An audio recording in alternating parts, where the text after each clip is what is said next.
I think Bitcoin changes because it's a network without heroes, really. It's a network where there is no censorship, there is no one to referee of truth, there is no one to tell you what's right and what's wrong. This week we are talking about the psychology of monetary systems and the evolution of money as a technology for evolving human collective consciousness with Australian psychotherapist Helena Andrejko. I met Helena at the Bitcoin Alive conference in Sydney back in March and was astounded by the presentation she gave there.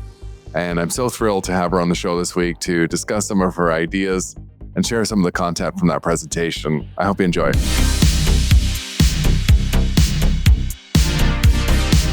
All right, welcome to another episode of the Block Reward podcast. This week we are joined by special guest Helena Andrejko.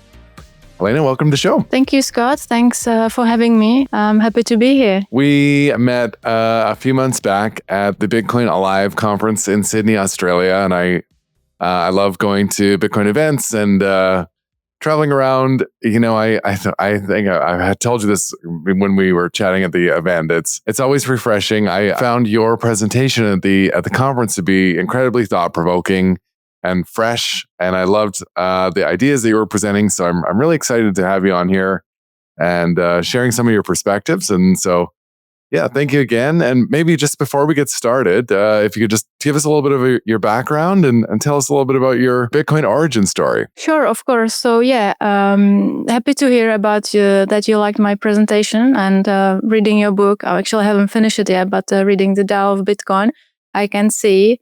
We spoke a little bit at the conference, but only now I can see that we've got a lot in common.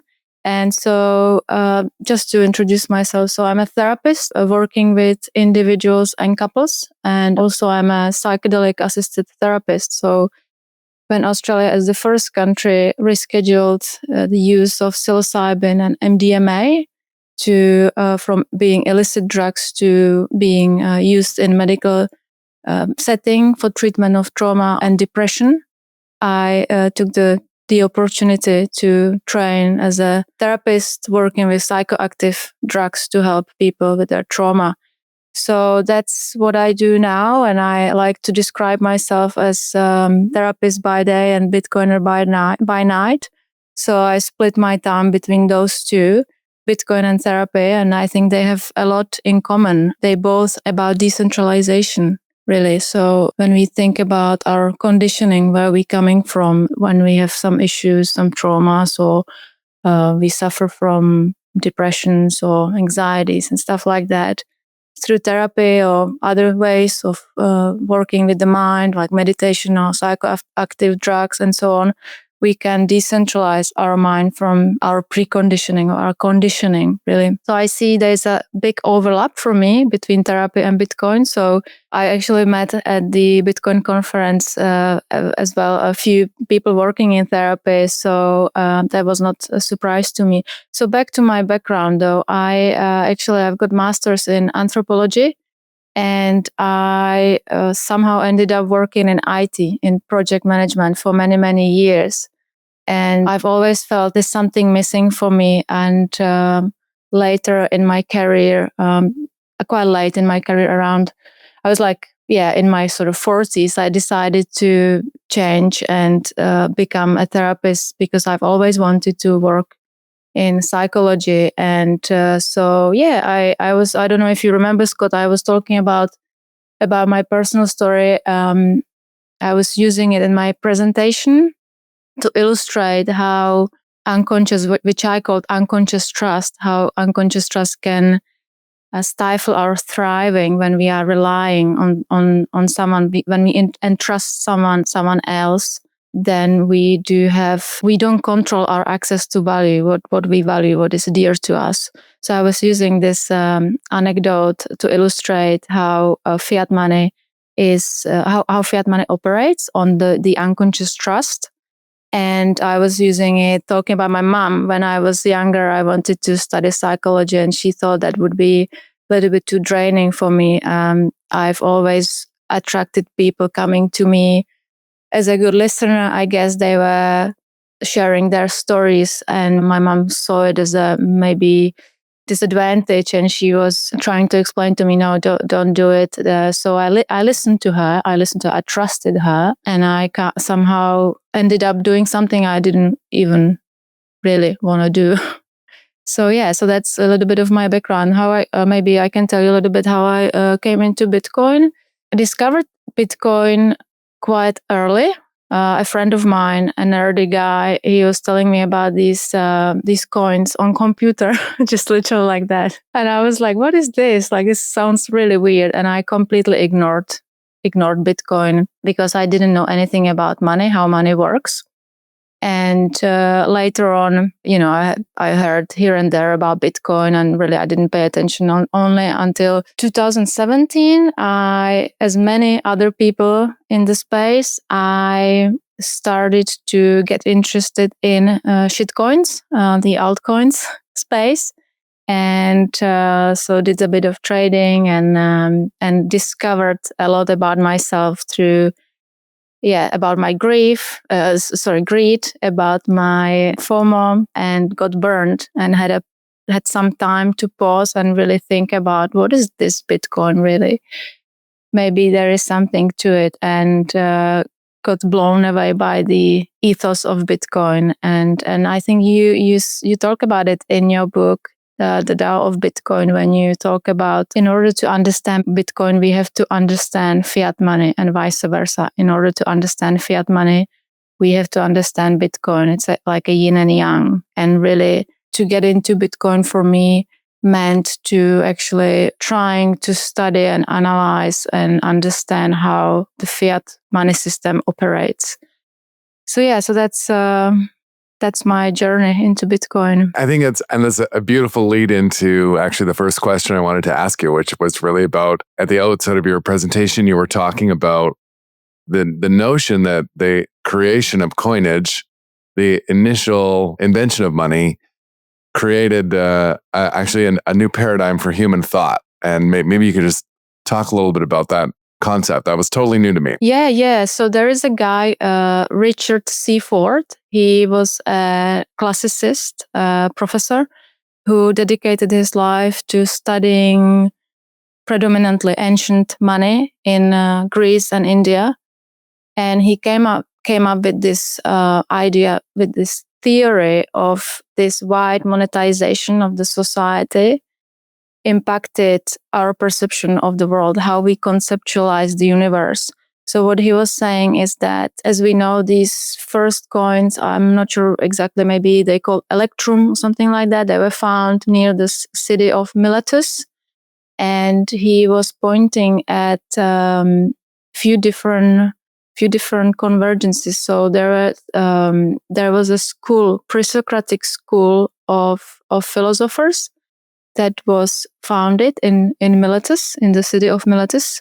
That's where the coins were first minted. That's where they spread from into the society. And he came up with other arguments to support his idea. So the one that is quite interesting to me is that before, when people were trading, exchanging objects, the value of the object was linked to the specific object. So let's say they traded cow for a horse and so on. So now with these new coins, we've got a stamp, we've got a symbol on a coin. So now the value of an object was abstracted into the symbol. So leading to an ability of the human mind to think more abstractly, to think more conceptually. Because before this pre-Socratic school, we don't have many sources to understand the philosophical thinking, but we do have Homer. We can draw some conclusion from there. We can understand that people interpreting the world through mythology, through the deity, through the gods.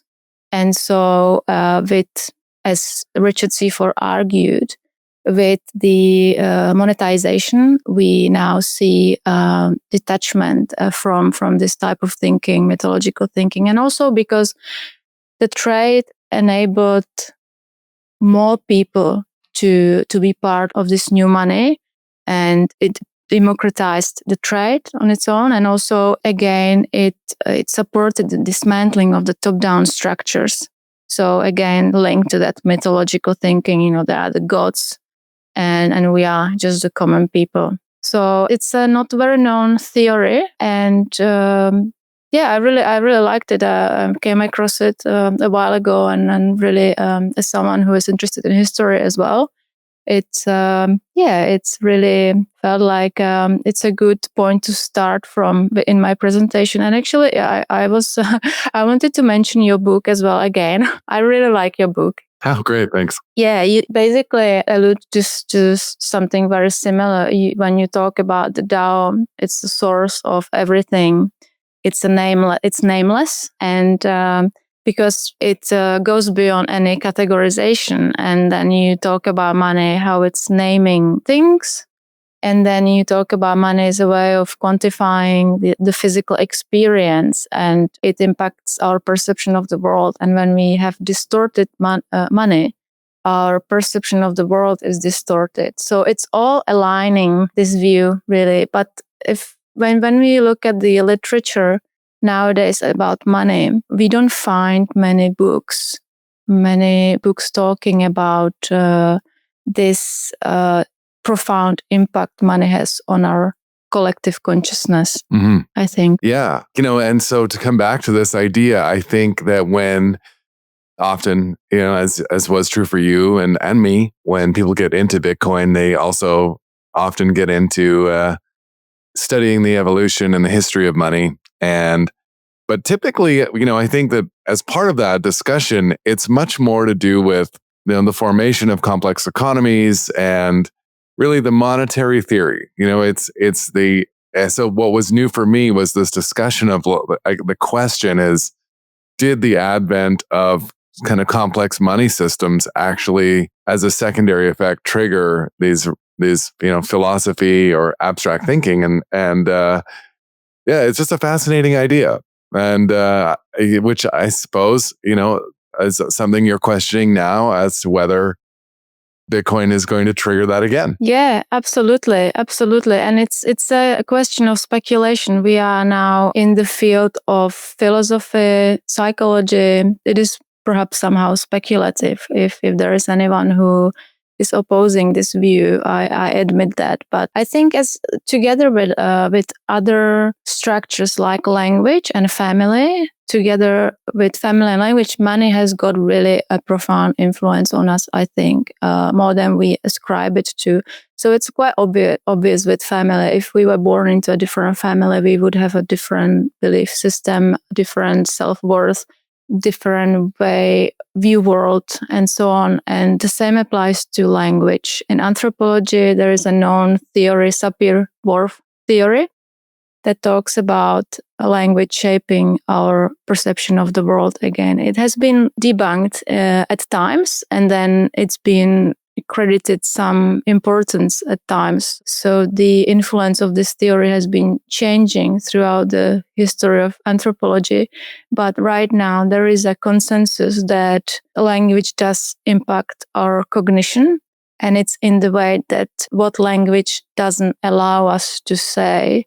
So, for example, it's interesting in Czech language, I can say, when I say, let's say, I met my friend yesterday, I have to, the structure of the language doesn't allow me to be gender neutral. I have to assign the gender, whereas in English, it's not really clear whether it's male or female. And we can again speculate, what does that mean for our view of the world? Like, does it mean perhaps that Czech culture is more traditional in terms of gender split? Well, who knows? But anyway, this is just to illustrate, maybe moving away too much from money, but this is just to illustrate that there are, in my view, at least, there are more than that, at least 3 systems that profoundly impact us. And money is, I think, underrepresented, really. Yeah. So the question is, is money more than an economic tool? And I'm wondering how we can get into this discussion without the aid of your visuals, because you had some great descriptive charts that, I mean, certainly for our audio listeners, there won't be any of those, and a few different sort of like psychological models. So I don't know, where do we go from here? You mentioned earlier in the conversation this piece about trust and the importance of or how does trust fit into the concept of money systems? Yeah, sure. I think we have to start from trust. That's the starting point, definitely, when we talk about money. And in my presentation, I was starting with explaining the dynamic of the parent and child relationship. And on this dynamic, I was showing that similar type of trust is what is a foundation for the fiat money system. But there is a caveat to it. We will get to it. So just maybe shortly, first of all, just to say that trust is it's a very smart strategy for us in terms of adaptation as a species and in terms of development as individuals. So when we don't have enough information about a situation, when we don't have enough data, we are using this as a efficient strategy to survive. And so as kids, obviously, we have limited cognitive capacity. So we rely on trust fully. We rely on trust so that our parents will look after us, after our needs. And so when we grow up, then we can get out of that dynamic. We can do, like I said with my mom, she didn't want me to work in the field of psychology. And then, that impacted my decisions. But eventually I opted out of that dynamic and did what I wanted to really do. And I had to work extra hard to discover my own authenticity. So eventually this trust dynamic within the child-parent relationship can be revoked or can be cancelled. The impact of it can be cancelled. But when we talk about the fiat system with the monetary issuers, this is how I categorize the monetary system. And when I talk about money, monetary system and currency, I talk about them. They are the same thing, but obviously it's, if we want to be more precise, we would find differences between those. But just for the sake of this presentation, I talk about money or currency is the same thing. So when we talk about monetary system, we have at the top, in the place of the parent, if you wish, we've got these banks, central banks, the governments who design the norms, the rules, and the monetary and the fiscal policies, who have the monopoly on the money issuance. And then there are these, you and me and other people who are the money users, who just use the money, who use the legal tender for exchange of services and goods. And also we've got this responsibility to pay tax in the legal tender. So again, there is this dynamic playing out very similar to what we see in the parent-child dynamic. We are somehow protected. That protection, in my view, is quite expensive. We pay price for it. The price is authenticity. And so we cannot step outside of the boundary of what these monetary issuers say is right thing. So we can call these boundaries as perhaps morality, or I called it in my presentation as superego, which is the Freudian term. But let's say morality is a good term, or norms or standards. So if we step outside of these norms, then we are punished, really. So we've seen these things. Like I was just reading, obviously, that a good example is coming from Canada, the Freedom Convoy, right? And so we've seen this in COVID. People were protesting and they were expressing their worldview, and they were debanked for it. So this just illustrates the difference between the parent-child dynamic and the monetary dynamic. As a child, you grow up into an adult. Eventually, you make your own decisions, but you cannot opt out of the monetary dynamic. And it's interesting because if you think about trust is something that cannot be mandated. That if it's mandated, it fails as trust. I think this is important to perhaps emphasize, that when we talk about trust, we always talk about the ability of distrust. They are, again, yin and yang, two sides of one coin. And I quite like the definition by Charles Feldman. He said that trust is choosing to make something valuable to you vulnerable to the actions of others. So there is this choice, the freedom involved when it comes to trust. So when we don't have this option, when we cannot be authentic, we cannot express our opinions, we cannot say freely what we think is wrong, then we are coerced, we are obliged, we are forced, we are mandated trust. And I think that's a completely different system. So when I was using a lot of things, but one of them was Yuval Harari, the famous Israeli philosopher, author of many, many books. He's quite popular. And I don't think he's popular amongst Bitcoiners though. So he famously said that fiat is a currency of trust and Bitcoin is a currency of distrust. I think it's completely wrong.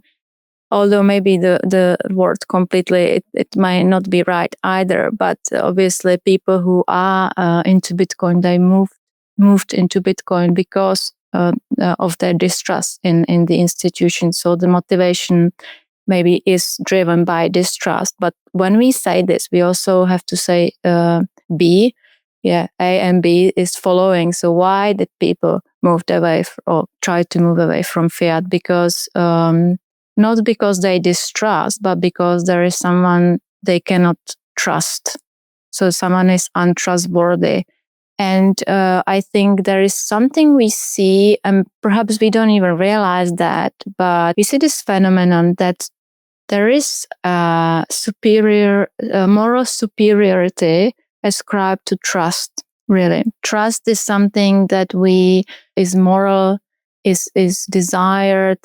But really seriously, when we talk about trust, we have to say as well, trust involves distrust, the ability to say no, the ability to choose. And it's at the foundation of democratic systems. So I think perhaps this is a summary of how I see the different dynamics playing out, fiat versus Bitcoin in terms of trust. Yeah, so I would say the most important message is trust cannot be mandated, really. Yeah, I mean, and thinking about it, there is an extension there of the missing piece in the parent-child dynamic where children growing up do have this choice to then move into a different monetary system as Bitcoin. And on that system, Bitcoin absolutely runs on trust. It's just a different trust mechanism or trust structure, right? You're trusting the rules and those who are maintaining the rules. And yeah, I think that's an interesting thought, because it is true. But then when we think about Bitcoin, I think Bitcoin in terms of what underpins the functionality of Bitcoin, it's ultimately mathematics, right? Maths and the cryptography maths, whatever we call it. And we can relativize mathematics. We can say 2 + 2 is not 4, but we usually assume it is 4. And I think mathematics is probably, it's one of the most objective things out there, I think, in terms of universal application and understanding. So I think I would maybe say, I hope I'm not too extreme, that it's a little bit like gravity. So that kind of trust in Bitcoin is like trusting gravity. We don't really need to question it that much. That definitely the level of questioning in terms of Bitcoin and the fiat money it's like a million miles distance. Like I think it's a different type of trust, I would say. Yeah. Actually, we might even understand why Bitcoin works better than we understand why gravity works. It's a simpler form of math. Well, yeah. Okay. Sure. So I guess then transitioning from this model of parent-child to then you're discussing this concept of the villain, hero, and victim dynamic, which I also thought was a very fascinating discussion. I wonder if you could maybe explain sort of what's happening there. Sure. So I like that part too as well, because I work with that in therapy a lot. So this dynamic has been described by different people in many different ways. The terminology I'm using is the hero. It's at the top. If we imagine a triangle, it sits at the top of the triangle. It's the entity that designs the norms, the rules, the morality, what is right and what is wrong. And then we talked about the parent. That's the hero. That's the monetary issuers. That's the state, the government, the banks, the central banks, all these guys. And then we've got the villain that represents something in the society that is not wanted, that is bad, that is the opposite of the right, that is opposite of the morality. So the heroes, they spend a lot of resources and energy on fighting the villains, and that as well somehow legitimizes their existence. And they do it in order to help the victims. Victims is a bit of a, I think, word that triggers, I would say, maybe difficult emotions in many people. They would say, no, I'm not a victim. I'm not a victim. I'm using this term loosely. And I like etymology. If you look at the origin of the word victim, comes from the Latin word victima. It refers to a usually animal that was offered as a sacrifice to a deity. So there is a sense of powerlessness that victims carry.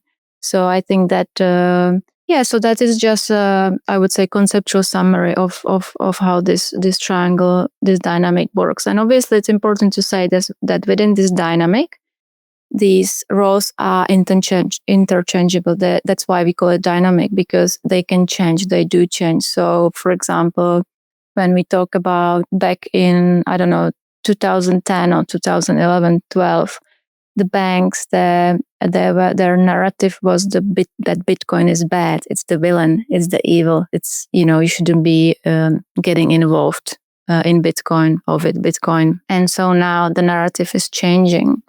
They are jumping on the train, and for different reasons. So the main reason is profit, obviously.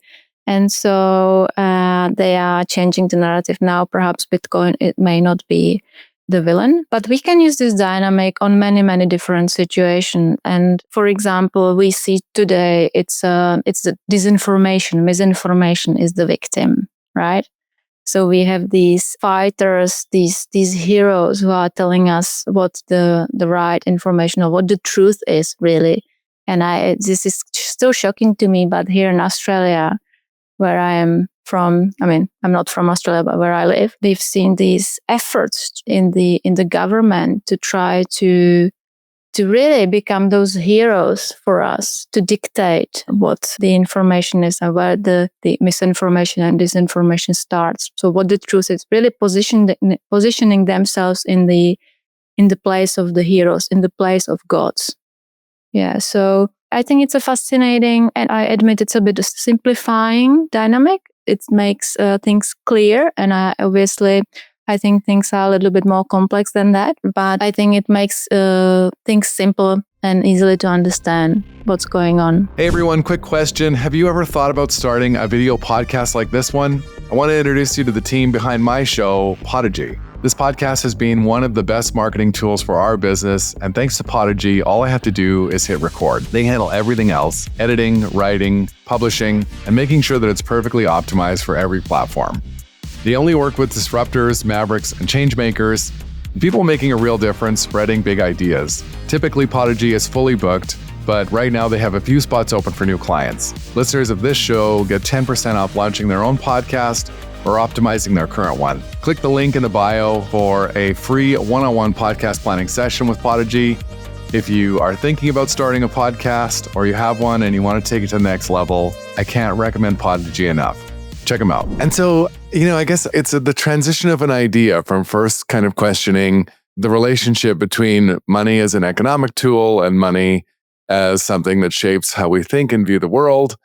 And then we start to ascribe these different roles, and we're now thinking about our part as participants in the system and how we think about the issuers of money and what that means for us, I guess, as it being something we choose or is chosen for us. Yeah, it's exactly as you said. Is it chosen for us, or can we freely choose what type of money we are gonna use?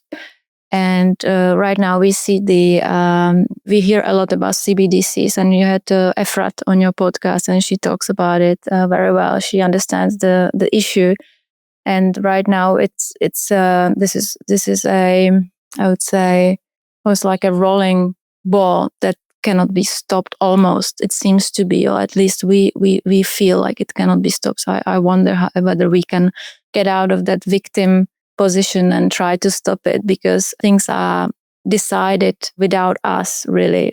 Whether we want it or don't want it, it seems like the decision has been made already. So again, the heroes are, in the name of protecting us, they are determining our future, and I think it's completely unfair, to say at least. So you had this great quote at the end where you're talking about this concept that Bitcoin liberates authenticity. And I think it all sort of ties into this broader idea about choice and empowerment through breaking these structures. And what did you mean by that? Yeah, I think I alluded to it when I was talking about my mom. Sorry, mom. When she, as I say, maybe overusing this example, but by sort of stifling my authenticity, by projecting her own worries onto me, I had a limited scope of consciousness. So I couldn't see the whole picture, really. So in that sense, it can impact us in terms of what we really want, who we are. There is actually maybe a topic, maybe it would be good to bring it up. Hopefully I'm not gonna move away too much from money, but when we talk about money, it is really it covers so many different topics. Like in terms of Bitcoin, we are talking about the power, we're talking about value, we talk about politics, truth as well. So I guess when we talk about the system where the heroes are protecting the victims in the fight against the villain, we are talking about the morality, right? Especially like a conceptual, we talk about what is right and what is wrong. So if we live in a world where maybe we can imagine a circle and it is split in two, and in the northern hemisphere is everything we can see, everything that is allowed to be seen, that is allowed to be represented in the world. And we can talk about individually, we can talk collectively. And when we when we see the southern hemisphere, the southern part of the circle, that's where everything is dumped that we don't want to see. The heroes don't want us to be represented in the public space. So, we already talked about the Freedom Convoy. So there were these different opinions about COVID and the health. So to come back to your question, I got a little bit lost. So yeah. So talking about authenticity, right? So to be authentic, we have to really be able to inquire. We have to be able to see the whole picture, or at least to be able to, we have to approach it with certain level of openness to be able to see even the uncomfortable things. Maybe in terms of the psychodynamic, what the heroes don't want us to see. So that also involves pain. So today is the 8th of July, and 2 days ago, the Czech Republic, where I am from, was reminded of the legacy of Jan Hus. I don't know if you heard about Jan Hus or any of your audience heard about Jan Hus, but maybe a lot of people who listen to your podcast, they went to BTC Prague, the Bitcoin conference. And so there was a guy in the 14th, start of the 15th century. He was a preacher, a priest, a reformer who studied at the University of Prague, and he was a lecturer there, and he became quite famous. He was talking to people in Prague, preaching, and he was very strongly against the centralized authority of the Roman Catholic Church. And so he was representing what the heroes, the Roman Catholic Church, didn't want people to be seen, right? So he was very, very honest, very, very much truthful to what he believed was valuable to him. So he was very much authentic, right? And so he paid a really high price for his authenticity, though. So he was standing against the so-called indulgences. That is, I don't know if your audience knows, indulgences basically means a way of reducing a punishment for our sins. So that was a stream of revenue for the church. Basically, they were selling those certificates to people. We are all sinners, so we all need indulgences, according to the church. And he was talking about these indulgences, how they were like completely abusing, the church was completely abusing this institution of indulgences, like issuing them, and like it was kind of becoming ridiculous, like almost like printing money.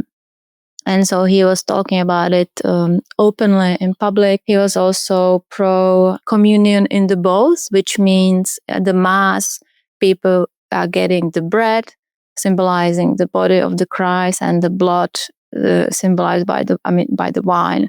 So he wanted both the bread and the wine to be given to people, not just the clergy, because it was only the clergy who was getting the wine as well.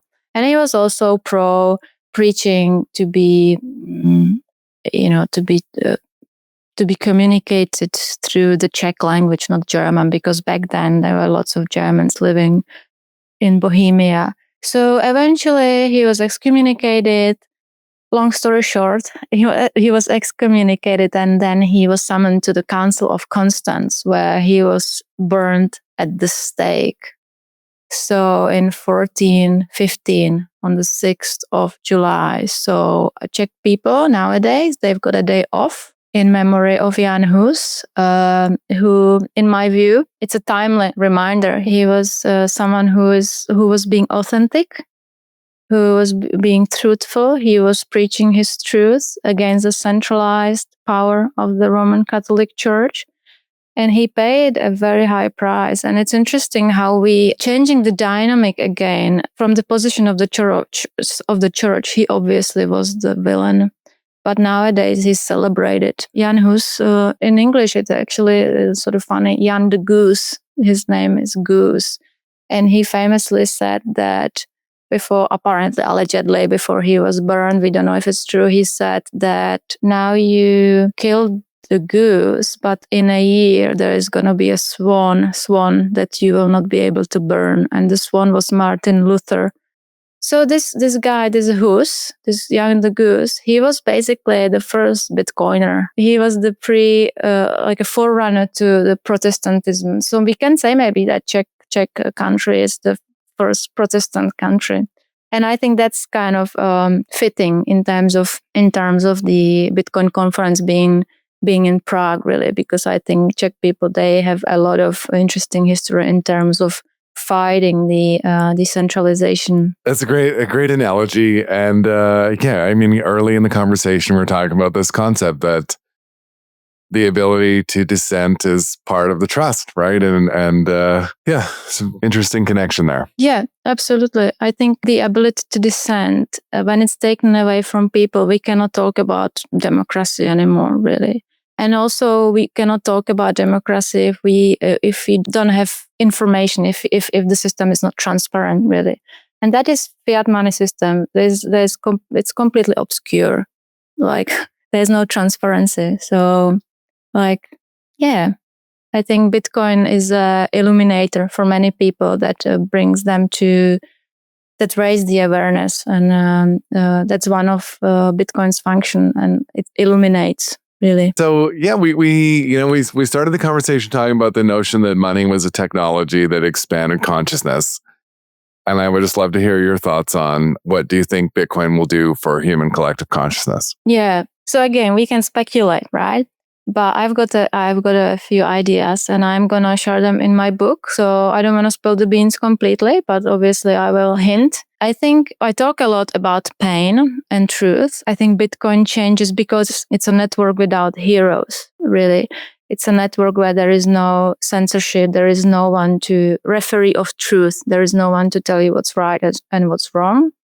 I think that leads us to thinking about pain, really, because when there is no referee of the truth, we can think of a plurality of opinions, of beliefs. And we people, as I said at the beginning, in order to survive and adapt, one of the main strategies for us is trust.